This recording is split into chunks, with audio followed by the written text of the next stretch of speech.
In today's video, I'm going to teach you how to set up recurring tasks in Trello, 5 minutes. If you have tasks that come around again and again, like weekly reports, monthly billing, or daily check-ins, setting them to recur in Trello saves time and keeps your board tidy. We'll walk through how to use the built-in options so a card's due date automatically repeats on the schedule you choose. Start by logging into Trello using your usual method.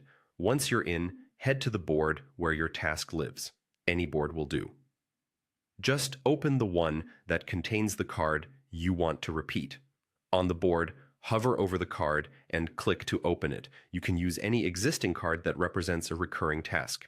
Inside the card, we're going to work with the date settings so Trello knows when and how often to repeat it. Click on Dates in the card's sidebar. This opens the date panel where you manage start dates, due dates, and reminders. If you already have a due date, great, we'll adjust it. If not, you can set one now so the recurrence has an anchor. Scroll and click on the due date to edit it. Make sure it reflects the next time this task should happen.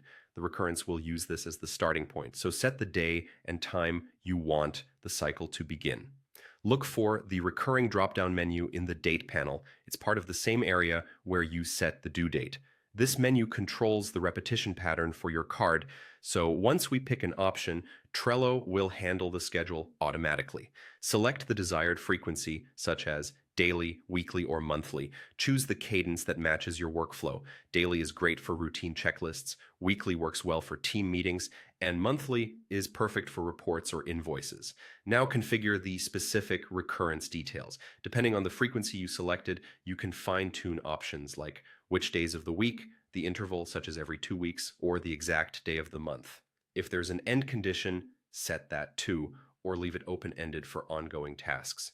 This is where you make the schedule fit your exact needs. Finally, save the changes. Confirm the due date and recurrence are set the way you want, then close the panel. From now on, Trello will automatically repeat the task based on your selections. If you ever need to tweak or disable the recurrence, return to the Dates panel and adjust the same settings. That's it. Your recurring workflow is now streamlined and ready to go.